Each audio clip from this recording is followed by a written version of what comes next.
రైతుకు మరో బ్రేకింగ్ చూస్తున్నాం. తమిళనాడులో వర్షాలు దంచి కొడుతున్నాయి. ఈశాన్య రుతుపవనాల ప్రభావంతో చెన్నైతో పాటు పలు జిల్లాల్లో భారీ వర్షాలు పడుతున్నాయి. భారీ వర్ష సూచన ఉండటంతో 10 జిల్లాల్లోని విద్యా సంస్థలకు ఇవాళ సెలవులు ప్రకటించింది ఆ రాష్ట్ర విద్యాశాఖ.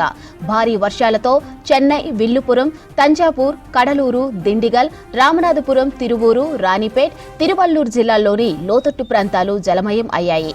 వర్ష సూచనతో లోతట్టు ప్రాంతాల జనాలను అలర్ట్ చేశారు అధికారులు. మరోవైపు ఏపీలోని తిరుపతి జిల్లాలోనూ విస్తారంగా వర్షాలు పడుతున్నాయి. దీంతో జిల్లాలోని స్కూళ్లకు సెలవులు ప్రకటించారు అధికారులు.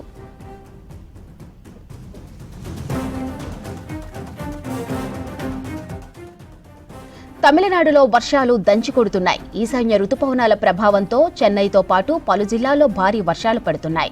భారీ వర్ష సూచన ఉండటంతో 10 జిల్లాల్లోని విద్యా సంస్థలకు ఇవాళ సెలవులు ప్రకటించింది ఆ రాష్ట్ర విద్యాశాఖ. భారీ వర్షాలతో చెన్నై, విల్లుపురం, తంజావూర్, కడలూరు, దిండిగల్, రామనాథపురం, తిరువూరు, రాణిపేట్, తిరువల్లూరు జిల్లాల్లోని లోతట్టు ప్రాంతాలు జలమయం అయ్యాయి. వర్ష సూచనతో లోతట్టు ప్రాంతాల జనాలను అలర్ట్ చేశారు అధికారులు. మరోవైపు ఏపీలోని తిరుపతి జిల్లాలోనూ విస్తారంగా వర్షాలు పడుతున్నాయి. దీంతో జిల్లాలోని స్కూళ్లకు సెలవులు ప్రకటించారు అధికారులు.